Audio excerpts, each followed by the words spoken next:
On recherche tous le confort, c'est humain. On se tourne vers le familier, le prévisible.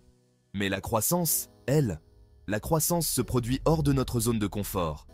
Je me souviens être debout sur une scène, sur le point de donner ma première conférence TEDx. Mon cœur battait la chamade, j'avais les mains moites. La peur menaçait de me consumer.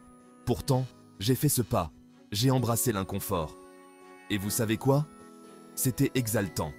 Cette expérience m'a appris une leçon puissante. La vraie liberté ne réside pas dans le fait d'éviter l'inconfort, mais dans le fait de l'embrasser. Lorsque nous osons sortir de notre zone de confort, nous nous ouvrons à un monde de possibilités. Nous découvrons des forces cachées, des passions que nous ne soupçonnions pas, et nous devenons des versions plus courageuses et plus résistantes de nous-mêmes. Alors, comment dépasser la peur et faire un pas vers l'inconnu? Explorons l'importance d'embrasser l'inconfort et les stratégies pratiques pour y parvenir. Si. L'inconfort est souvent associé à des émotions négatives, comme la peur, l'anxiété et la vulnérabilité. Il est naturel de vouloir éviter ces sentiments. Notre cerveau est programmé pour rechercher la sécurité et la prévisibilité. Cependant, cet instinct même de nous protéger peut parfois nous empêcher de connaître une véritable croissance et un véritable épanouissement. Lorsque nous choisissons constamment le confort plutôt que le courage, nous limitons notre potentiel. Nous passons à côté d'occasions d'apprendre, de vivre des aventures et d'évoluer personnellement. La vérité, c'est que l'inconfort est souvent une indication, un signe qui nous indique les domaines dans lesquels nous devons grandir. C'est un signal que nous sommes à l'aube de quelque chose de nouveau et d'excitant. Au lieu de considérer l'inconfort comme un ennemi, nous pouvons choisir de le voir comme une invitation à prendre notre pouvoir. C'est l'occasion de remettre en question nos croyances limitantes et d'embrasser l'inconnu à bras ouverts. Embrasser l'inconfort ne signifie pas plonger tête baissée dans des situations accablantes. Il s'agit de faire de petits pas gérables en dehors de notre zone de confort, en augmentant progressivement notre capacité de croissance.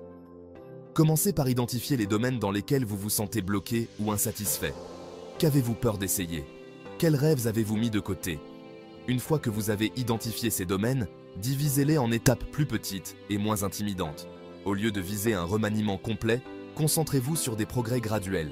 N'oubliez pas que même de petits actes de courage peuvent avoir un effet d'entraînement, en renforçant votre confiance en vous et en ouvrant la voie à des bonds plus importants. Célébrez chaque étape franchie, aussi petite soit-elle, et reconnaissez les progrès que vous réalisez. Au fur et à mesure que vous continuez à sortir de votre zone de confort, vous remarquerez un changement remarquable en vous.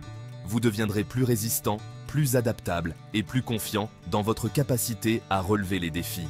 La peur ne disparaîtra pas nécessairement, mais vous apprendrez à la gérer avec plus de grâce et d'aisance. De plus, vous découvrirez un nouveau sentiment de joie et d'épanouissement qui découle du fait de vivre une vie qui vous ressemble.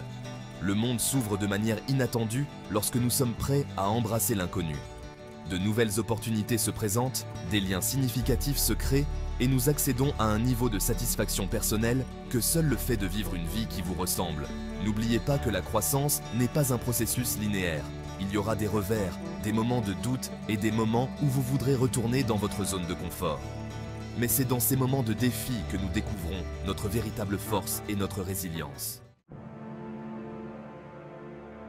Sortir de sa zone de confort est un voyage continu et non une destination. Il s'agit d'embrasser l'inconnu avec courage, curiosité et volonté d'apprendre et de grandir en cours de route. Je vous invite donc à vous poser la question suivante. Quel est le petit pas que vous pouvez faire aujourd'hui pour sortir de votre zone de confort? Qu'êtes-vous prêt à essayer, même si cela vous fait un peu peur? N'oubliez pas que vous n'avez pas besoin d'être intrépide. Vous devez simplement être prêt à faire ce premier pas. Embrassez l'inconfort, célébrez vos progrès et regardez-vous vous épanouir pour devenir la version la plus courageuse et la plus authentique de vous-même. Le monde a besoin de votre courage, de votre voix unique et de votre volonté de briller. Osez, mes amis. Les récompenses sont incommensurables.